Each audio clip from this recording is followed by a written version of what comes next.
20 what का bulb को जब आप जलाओगे तो उसमें से जो फोटोन निकलेगा पर यूनिट टाइम वो 10 वॉट के बल्ब की तुलना में डबल निकलेगा। ये जो वीडियो आप देख रहे हैं ये रेडिएशन की वजह से देख रहे हैं। रेडिएशन जो स्क्रीन से निकल रहा है और जिसके वजह से ये वीडियो आपको विजिबल है, क्योंकि ये रेडिएशन ही है, विजिबल रेडिएशन। लेकिन रेडिएशन का जो पूरा रेंज होता है उसमें सिर्फ विजिबल रेडिएशन नहीं होता है, उसमें बहुत सारा और रेडिएशन होता है। अनफॉर्चुनेटली हम लोगों को वो दिखाई नहीं पड़ता है, बट होता तो है। तो इस वीडियो में हम लोग रेडिएशंस के बारे में सीखेंगे। विजिबल रेडिएशन के साथ साथ और भी जो दूसरा तरह का रेडिएशन था उसके बारे में भी सीखेंगे। उसका एनर्जी का वैल्यू क्या होता है वो भी हम लोग कैलकुलेट करना सीखेंगे। एनर्जी ज्यादा किस रेडिएशन का होता है, वेवलेंथ ज्यादा किस रेडिएशन का होता है, सारा सीक्वेंस सीखेंगे। कुल मिला करके इस पूरे वीडियो में हम लोग रेडिएशंस का सारा ज्ञान लेंगे। रेडिएशन तो अभी भी है, बस विजिबल नहीं है।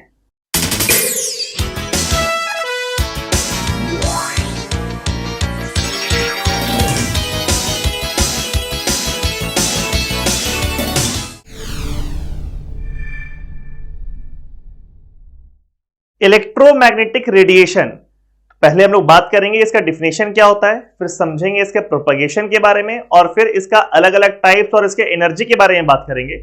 जैसे सबसे पहले हम लोग देखेंगे इसका डिफिनेशन। तो इसका डिफिनेशन कहता है it is a form of energy that travels और propagates as electric waves and magnetic waves. यानी कि रेडिएशन एनर्जी का फॉर्म है। वो जब ट्रेवल कर रहा होता है तो वो वेव्स के फॉर्म में ट्रेवल करता है, इलेक्ट्रिक वेव्स या मैग्नेटिक वेव्स। और वेव का ट्रेवल इस तरीके का होता है, वेव मोशन ऐसा मोशन होता है। अगर आप मैथमेटिक्स के पॉइंट ऑफ व्यू से बात करोगे तो ये sin x का कर्व आप लोगों को दिख रहा होगा, cos x का कर्व भी इसी तरह का शेप में होता है, बस ये पॉजिटिव साइड से शुरू होता है, तो वो उसी को हम लोग कहते हैं वेव मोशन। अब इसी तरह के मोशन से ये रेडिएशन प्रोपागेट करता है, ये ट्रेवल करता है। तो इस तरह के मोशन में कुछ कुछ टर्म्स है जो आपको समझना है। जैसे पहला टर्म यहां पे देखिए लिखा हुआ है वेवलेंथ। वेवलेंथ का मतलब क्या होता है कि एक पूरे साइकिल में जितना डिस्प्लेसमेंट ये वेव कवर किया है उसको बोलते हैं एक वेवलेंथ। ये वाला जो पॉइंट आप लोगों को दिख रहा है, ये टॉप वाला point, this point is called crest. ये मैक्सिमा वाला जो पॉइंट है इस पॉइंट को हम लोग कहते हैं क्रेस्ट। और ये जो मिनिमा वाला पॉइंट है इस पॉइंट को हम लोग कहते हैं ट्रफ। तो वेवलेंथ क्या होता है, या तो आप इस पॉइंट से लेकर के इस पॉइंट के बीच का ये वाला डिस्टेंस देख लो, ये भी वेवलेंथ है, या फिर दो लगातार क्रेस्ट के बीच का डिस्टेंस देख लो, वो भी वेवलेंथ है, या दो लगातार ट्रफ के बीच का डिस्टेंस देख लो, वो भी वेवलेंथ है। तो वेवलेंथ का अगर डेफिनेशन एग्जाम में लिखने के लिए आएगा तो आप ऐसा लिख सकते हैं कि wavelength is the distance between two such successive points where the wave are in same mean position and travelling in the same direction. ठीक है, ये एक लाइन हो गया। आप वीडियो को वापस से रिवाइंड करके इस डेफिनेशन को नोट डाउन कर सकते हैं। दूसरा, साथ में आप एड ऑन डेफिनेशन लिख सकते हैं that wavelength is the distance between two successive crests और distance between two successive troughs. इसको भी वेवलेंथ बोलते हैं। ठीक है, क्योंकि ये लेंथ है तो इसलिए एसआई यूनिट इसका होता है मीटर्स। यहां पे देखिए लिखा हुआ भी है displacement of one complete cycle, बिल्कुल शॉर्ट में लिख दिए, बट ओवरऑल जो डिटेल्ड डिफिनेशन है वो हम आप लोग को ऐसे डिक्टेट करा दिए। ठीक है, इसका एसआई यूनिट होता है मीटर, लेकिन जनरली जो वेवलेंथ का यूनिट दिया रहता है क्वेश्चंस में वो एंगस्ट्रम या नैनोमीटर्स में दिया होता है। तो वो कन्वर्जन में यहां पे हम लिख दिए हैं कि 1 angstrom is 10 to the power minus 10 meters and 1 nanometers is 10 to the power minus 9 meters. These conversions will be used during calculation, numerical solve करने के लिए। ठीक है, ये एक टर्म हुआ यहां पे वेवलेंथ। अब दूसरा टर्म है फ्रीक्वेंसी। फ्रीक्वेंसी का मतलब क्या होता है कि एक सेकेंड में ये वेव, ये रेडिएशन कितना साइकिल कवर किया है। जैसे ये पूरा जब यहां तक पहुंचेगा, यहां से शुरू होगा और यहां तक पहुंचेगा, तो इसको बोलेंगे हम लोग एक साइकिल। तो मान लीजिए एक सेकेंड में यहां तक पहुंचा, फिर ऐसा हुआ, फिर ऐसा हुआ, मान लीजिए ऐसा 3 साइकिल वो कवर किया एक सेकेंड में, तो हम लोग बोलेंगे इस वेव का फ्रीक्वेंसी है 3। तो फ्रीक्वेंसी का मतलब नंबर ऑफ साइकिल्स कवर्ड पर सेकेंड। ठीक है, इसका यूनिट होता है ऑब्वियसली पर सेकेंड है, नंबर का तो यूनिट होगा नहीं, तो इसका पर सेकेंड ये ऐसा यूनिट है, और इसी पर सेकेंड को हर्ट्ज भी बोलते हैं। ठीक है, याद रखेंगे पर सेकेंड और हर्ट्ज एक ही चीज है, विच इज ऐसा यूनिट ऑफ फ्रीक्वेंसी। ये वेवलेंथ और ये फ्रीक्वेंसी, इसके बीच का रिलेशनशिप, ये इक्वेशन होता है जो बहुत इंपॉर्टेंट इक्वेशन है इस चैप्टर के पॉइंट ऑफ व्यू से, दैट वेवलेंथ का सिंबल होता है ये lambda, is representation of wavelength. Wavelength multiplied by frequency is c, and where that c is speed of light, speed of light. तो vacuum में जो स्पीड ऑफ लाइट होता है उसी को बाय डिफॉल्ट हम लोग मान लेते हैं, and the value is 3 into 10⁸ metre पर सेकेंड।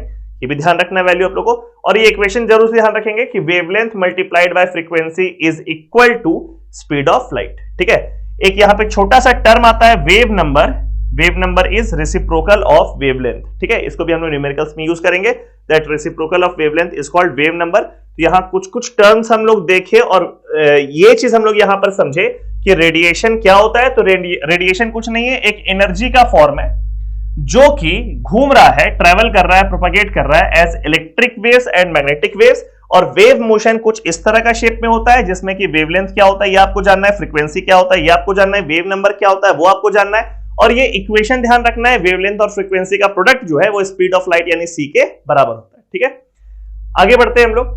यहां पे हम लोग बात करने वाले प्लैंक्स क्वांटम थ्योरी का, यानी कि रेडिएशन जो है उसके पास एनर्जी तो है, बट वो एनर्जी का वैल्यू क्या होता है, उसका कैलकुलेशन लोग कैसे करते हैं, ये प्लैंक्स क्वांटम थ्योरी से आता है।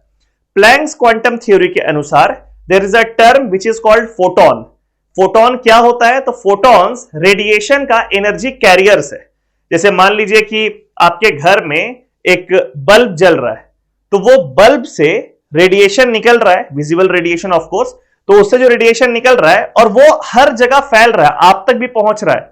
तो उस जगह से, उस बल्ब से आप तक वो रेडिएशन, वो एनर्जी को कौन पहुंचा रहा है, तो कोई एक ऐसा चीज होगा ना जो उस रेडिएशन का एनर्जी कैरियर होगा, जो रेडिएशन के एनर्जी को एक पॉइंट से दूसरे पॉइंट तक पहुंचाएगा, उसी चीज का नाम है photon. Photons are energy carriers of radiation. और एक और प्रॉपर्टी है, फोटोन का रेस्ट मास 0 होता है, यानी कि रेडिएशन में जो एनर्जी कैरी करने वाला चीज है फोटोन, वो एनर्जी तो कैरी कर रहा है लेकिन उसका अपना कोई वजन नहीं है, उसका रेस्ट मास 0 है। तो इस डिफिनेशन को भी आप ध्यान रखो, एग्जाम में पूछा जा सकता है कि फोटोन को आप डिफाइन करो। तो फोटोन का डिफिनेशन कुछ ऐसा है कि यहां पे देखिए लिखा हुआ है, photons are energy carriers of radiation with 0 rest mass. This is 0, this is 0। Photons का रेस्ट मास क्या होता है, 0। और rest mass is nothing but mass, जो भी हम लोग का वजन होता है वो रेस्ट मास ही होता है। ठीक है, थोड़ा सा इसमें हायर लेवल फिजिक्स है, उसमें हम लोग नहीं जाते हैं, और ऐसा मान के चलते हैं कि rest mass is the mass that we know. Okay, तो photons are energy carriers of radiation, उसका रेस्ट मास 0 होता है। और प्लैंक्स क्वांटम थ्योरी के अनुसार किसी भी रेडिएशन का जो एनर्जी होता है वो क्वांटाइज्ड होता है। क्वांटाइज्ड का मतलब क्या होता है कि वो जितना भी एनर्जी होता है रेडिएशन का, वो छोटे छोटे पैकेट्स में बना हुआ होता है। ठीक है, और एक फोटोन एक पैकेट एनर्जी को कैरी कर रहा होता है। वो एक पैकेट को बोला जाता है एक क्वांटम ऑफ एनर्जी, यानी कि वो पैकेट को खोल नहीं सकता है, इसी को क्वांटाइज्ड बोलते हैं। क्वांटाइज्ड का जैसे बहुत प्रैक्टिकल एग्जांपल भी है, आप बाजार जाते हैं कोई सामान खरीदने के लिए, जो पैकेज्ड आइटम है, जो पैकेट में सील्ड पैकेट में है, तो वहां पे आप क्या करते हो, वहां पे बहुत सारा पैकेट्स रखा हुआ है और वो पैकेट खोल करके आप सामान नहीं खरीद सकते। आप क्या कर सकते हैं, आपको अगर वो सामान खरीदना है तो आप 1 पैकेट खरीद सकते हैं, आप 2 पैकेट खरीद सकते हैं, आप 3 पैकेट खरीद सकते हैं, यानी कि जो भी क्वांटिटी आप खरीदेंगे उस सामान का, that quantity will be integral multiple of that 1 packet. ठीक है, तो इसको बोलते हैं क्वांटाइज्ड है। वो एक छोटे से पैकेट के इंटीग्रल मल्टीपल्स में आप परचेज करेंगे, और वो जो छोटा सा एक पैकेट है ना, उसको हम लोग बोलते हैं एक क्वांटम। तो कोई भी चीज जो आप परचेज करके लाएंगे वहां से वो सामान का, वो उस क्वांटम का इंटीग्रल मल्टीपल्स में होगा। तो प्लैंक के अनुसार जो रेडिएशन का जितना भी एनर्जी है वो भी क्वांटाइज्ड है, वहां भी एक छोटा सा क्वांटम है और वैसा वैसा खूब सारा पैकेट्स है, और हर एक फोटोन क्या करता है, वो एक पैकेट एनर्जी को लेकर के कैरी कर रहा होता है। ठीक है, यहां पर देखिए statement, energy of a radiation is quantized. Quantized का मतलब तो आप लोगों को बता ही दिए हम। And each photon carries 1 quantum of energy. अब हर एक क्वांटम जो एनर्जी का है वो वही छोटा वाला पैकेट है। Each packet of energy is called each quantum of energy. तो प्लैंक्स क्वांटम थ्योरी में पहले तो ये बात समझाया गया कि फोटोन क्या होता है, फिर ये समझा गया कि एनर्जी जो है रेडिएशन का वो क्वांटाइज्ड है, और हर एक फोटोन एक क्वांटम एनर्जी को लेकर के कैरी कर रहा है। अब आते हैं हम लोग इक्वेशन में। तो प्लैंक हम लोग को दिए एक इक्वेशन, और वो बताए कि वो जो एक क्वांटम एनर्जी है ना, जो फोटोन लेके ट्रेवल कर रहा है, वो एक क्वांटम का वैल्यू क्या होता है। ठीक है, तो यहां पे देखिए, उस एक क्वांटम का वैल्यू के लिए प्लैंक बोले कि energy of photon, this EP is energy of photon, this is directly proportional to frequency. Radiation का जो फ्रीक्वेंसी है उसके डायरेक्टली प्रोपोर्शनल होता है। यानी कि फ्रीक्वेंसी अगर ज्यादा होगा तो एनर्जी फोटोन का ज्यादा होगा, फ्रीक्वेंसी अगर कम होगा तो रेडिएशन का फोटोन का एनर्जी यानी कि हर एक क्वांटम का एनर्जी कम हो जाएगा। This EP is nothing but energy of photon, energy of each photon. और यही ईपी क्या है? यही ईपी क्वांटम भी तो है, यही क्वांटम भी है, बिकॉज हर एक फोटोन कितना एनर्जी को लेकर ट्रैवल कर रहा है? एक क्वांटम। ठीक है, यहां जो प्रोपोर्शनलिटी कांस्टेंट है वो है स्मॉल h, जो कि मैक्स प्लैंक अपने नाम पे दिए, इसको बोलते हैं हम लोग प्लैंक्स कांस्टेंट। तो EP energy of each photon is h multiplied by new, this new is frequency of radiation and this h is called Planck's constant, जिसका वैल्यू यहां पे लिखा हुआ है 6.625 into 10⁻34 जूल सेकेंड। इसके वैल्यू को याद रखना है, बहुत इंपॉर्टेंट वैल्यू है h का, 6.625 into 10⁻34 joule. So this is the energy of photon, यानी energy carried by each photon और वन क्वांटम ऑफ एनर्जी। अभी जस्ट हम लोग यहां पर लास्ट स्लाइड में पढ़े थे कि lambda into nu is equals to c, which means we can write that nu is equal to c divided by lambda. Frequency is equal to speed of light divide by wavelength, ऐसा लिख सकते हैं। और यहां पे new के जगह पे हम लोग सी बाय लैम्डा पुट कर देंगे तो energy of photon will come out to be this formula hc by lambda. ये दोनों इक्वेशन पे न्यूमेरिकल पूछ सकता है, आपको फ्रीक्वेंसी दे करके एनर्जी पूछ सकता है तो ये इक्वेशन यूज करेंगे, आपको वेवलेंथ दे करके एनर्जी पूछ सकता है तो ये वाला इक्वेशन यूज करेंगे। और एक बात ध्यान रखेंगे, यहां पे आपको दिख रहा होगा फ्रीक्वेंसी को अगर आप बढ़ाओगे तो एनर्जी बढ़ेगा, फ्रीक्वेंसी के डायरेक्टली प्रोपोर्शनल है, लेकिन अगर आप वेवलेंथ को बढ़ाओगे तो एनर्जी घटेगा, एनर्जी जो है वो वेवलेंथ के इनवर्सली प्रोपोर्शनल है। ठीक है, यहां पे लिख भी दिए हैं हम, यहां पे देखिए फ्रीक्वेंसी अगर बढ़ेगा तो उसके साथ एनर्जी भी बढ़ेगा, लेकिन अगर वेवलेंथ बढ़ेगा तो एनर्जी घटेगा। ठीक है, energy is directly proportional to frequency but energy is inversely proportional to wavelength. यहां से एक बात पॉइंट आप नोट डाउन कर लेंगे। और एक छोटा सा इंफॉर्मेशन यहां पे लिखे हम, that number of photons increases on increasing intensity of radiation. इसको थोड़ा सा आप लोगों को समझाते हैं।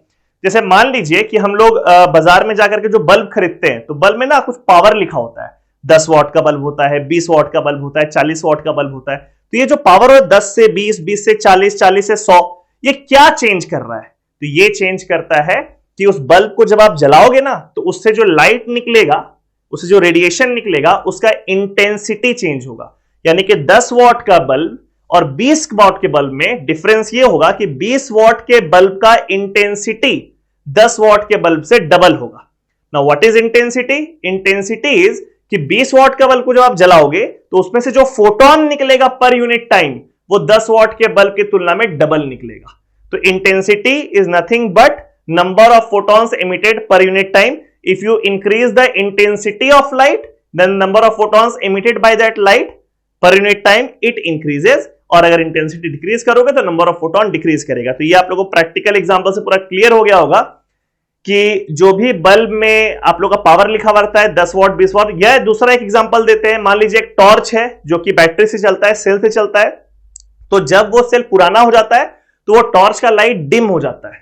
ठीक है, और उसमें जैसे ही आप नया सेल डालते हो वो टॉर्च का लाइट फिर से ब्राइट हो जाता है। तो क्या चेंज हुआ उसमें कि वो लाइट ब्राइट हो गया? क्योंकि अब नए सेल पे डालने के बाद उसमें से जो फोटोन निकल रहा है उसका नंबर्स पर यूनिट टाइम ज्यादा है, ज्यादा फोटोन निकल रहा है बैटरी चेंज करने के बाद, तो उसका इंटेंसिटी जो है वो इंक्रीज कर गया है। तो ये एकदम क्लियर होना चाहिए कि इंटेंसिटी क्या होता है। इंटेंसिटी होता है जितना ज्यादा फोटोन निकलेगा उतना इंटेंसिटी ज्यादा होगा। ठीक है, और इंटेंसिटी डायरेक्टली लिंक्ड होता है प्रैक्टिकल यूसेज में बल्ब के वॉट से, या फिर आप अगर टॉर्च में सेल को चेंज करेंगे तो इंटेंसिटी भी उसका चेंज कर जाएगा। ठीक है, आगे बढ़ा जाए। देखिए यहां पे हम कुछ रेडिएशंस का नाम लिखे हुए हैं। जैसे यहां पे लाइन से आप देखो रेडिएशन का नाम है, ये सारा लाइन, ये सारा नाम आपको ध्यान में रखना है। लेफ्ट से राइट में it is increasing order of energy और फ्रीक्वेंसी और डिक्रीजिंग ऑर्डर ऑफ वेवलेंथ। यानी कि यहां पे देखिए radio waves, microwaves, infrared, visible, ultraviolet, x-rays, gamma rays, sequence में याद रखना है। जिसमें कि ये जो रेडियो वेव्स है इसका देखो यहां पे लेफ्ट से राइट वेवलेंथ डिक्रीज कर रहा है, तो यानी कि इसका लैम्डा मैक्सिमम होगा। इन सब में रेडियो वेव्स का जो वेवलेंथ है वो सबसे ज्यादा होगा, लेकिन इसका फ्रीक्वेंसी क्या होगा? मिनिमम होगा, बिकॉज ये लेफ्ट से राइट में ऑब्वियसली लैम्डा अगर मैक्सिमम तो फ्रीक्वेंसी मिनिमम होगा, या फिर एनर्जी को भी लिखे अगर हम तो एनर्जी भी इसका मिनिमम होगा। ठीक है, सबसे लास्ट में जो गामा रेज है उसमें इन सब में अगर बात किया जाए तो इसमें लैम्डा इसका मिनिमम होगा और इसका फ्रीक्वेंसी मैक्सिमम होगा और इसका एनर्जी का वैल्यू भी मैक्सिमम होगा। किसका? गामा रेज का एनर्जी भी मैक्सिमम होगा। ठीक है, ये सीक्वेंस आपको याद रखना है कि कौन पीछे है कौन आगे है, इतना ध्यान रखना है। जिसमें ये जो विजिबल रेडिएशन है ये अपने बड़े काम का है, ये वही है जो हम लोग को दिखता है। ठीक है, अब विजिबल रेडिएशन को थोड़ा सा हम यहां पे ब्रेक किए कि विजिबल रेडिएशन बनता है 7 अलग अलग रंग से। आप लोग पहले से जानते भी वो सारे कलर्स को, उसको हम लोग शॉर्ट में विब्योर बोलते हैं। ठीक है, तो विब्योर को हम यहां पर थोड़ा सा एक्सपैंड कर दिए हैं कि V stand for violet, indigo, blue, green, yellow, orange, red. अब ये जो लेफ्ट से राइट पूरा विब्योर है, इसमें आप देखिए यहां लेफ्ट से राइट लैम्डा इंक्रीज कर रहा है, यानी कि वेवलेंथ इसका बढ़ रहा है, यानी एनर्जी डिक्रीज कर रहा है। यहां पे हम लिख भी दिए वॉयलेट का एनर्जी सबसे ज्यादा होता है, हाईएस्ट एनर्जी, और जो रेड है उसका एनर्जी सबसे कम होता है, तो यहां पे लिखा हुआ है लोएस्ट एनर्जी। ठीक है, तो ये भी सीक्वेंस आप लोग को पता होना चाहिए, कौन सा हाईएस्ट है कौन सा लोएस्ट है ये पता होना चाहिए। इस सीक्वेंस से भी किसका फ्रीक्वेंसी एनर्जी ज्यादा है किसका कम है वो आपको पता होना चाहिए। और एक वैल्यू भी याद रखना है, वॉयलेट का एनर्जी सबसे ज्यादा है, फ्रीक्वेंसी सबसे ज्यादा है, और फ्रीक्वेंसी का वैल्यू यहां लिखा हुआ है 7.5 इंटू 10⁻14 हर्ट्ज दिस फ्रीक्वेंसी। अब आपको अगर फ्रीक्वेंसी पता है तो ये वाला formula frequency multiplied by lambda is equals to C, इस फॉर्मूला को यूज करके आप यहां पे लैम्डा निकाल सकते हो, और लैम्डा निकल के आता है 400 नैनोमीटर। वहीं दूसरी तरफ रेड का बात करो तो यहां पे फ्रीक्वेंसी का वैल्यू होता है 4 इंटू 10⁻14 हर्ट्ज, और उसी फॉर्मूला में अगर पुट कर देंगे तो इसका वेवलेंथ निकल के आएगा 750 नैनोमीटर। थोड़ा सा मिलता जुलता है, जैसे यहां पे 7.5 है तो यहां पर देखो वेवलेंथ 75 है, यहां पे 4 है तो यहां पे देखिए वेवलेंथ यहां पे 4 हो गया। तो इस तरीके से आप कोई एक वैल्यू याद कर लो, जैसे इसका फ्रीक्वेंसी याद कर लो और इसका भी फ्रीक्वेंसी अगर याद कर लो, तो आपको एग्जाम में अगर वेवलेंथ भी पूछेगा तो आप सिंपली ये वाले इक्वेशन में पुट करके इसका वेवलेंथ निकाल सकते हैं। अगर किसी बच्चे को याद करना है तो वो चाहे तो वेवलेंथ और फ्रीक्वेंसी दोनों याद कर ले, ज्यादा बेनिफिशियल रहेगा, एग्जाम में कैलकुलेशन का समय भी बचेगा उसका। ठीक है, तो इस पूरे स्लाइड में आपको क्या क्या चीज ध्यान रखना है, you have to learn this sequence of radiations, और खाली सीक्वेंस रटने से नहीं होगा, आपको यह भी ध्यान रखना पड़ेगा किसका वेवलेंथ ज्यादा होता है किसका एनर्जी ज्यादा होता है। ठीक है, और फिर इसमें जो विजिबल रेडिएशन है, विजिबल रेडिएशन का जो रेंज है फ्रीक्वेंसी और वेवलेंथ का, वो आपको ध्यान रखना है वॉयलेट से रेड का। और ये पूरा कलर में सबसे ज्यादा एनर्जी किसका होता है, वॉयलेट का, सबसे कम एनर्जी किसका होता है, रेड का, और वॉयलेट से रेड ये एनर्जी इस विब्योर वाले सीक्वेंस में डिक्रीज करता है। So that's it, I guess आप लोगों को समझ में आ गया होगा कि इलेक्ट्रोमैग्नेटिक रेडिएशन किसको बोलते हैं, उसका एनर्जी का कैलकुलेशन कैसे करते हैं, और डिफरेंट टाइप्स ऑफ रेडिएशंस क्या होता है। इस वीडियो का नोट्स अच्छे से बना लेना। अभी हम लोग एटॉमिक स्ट्रक्चर के सीरीज में और भी आगे बहुत सारे लेक्चर्स को लाने वाले हैं और अलग अलग टॉपिक को उठाएंगे। Stay tuned.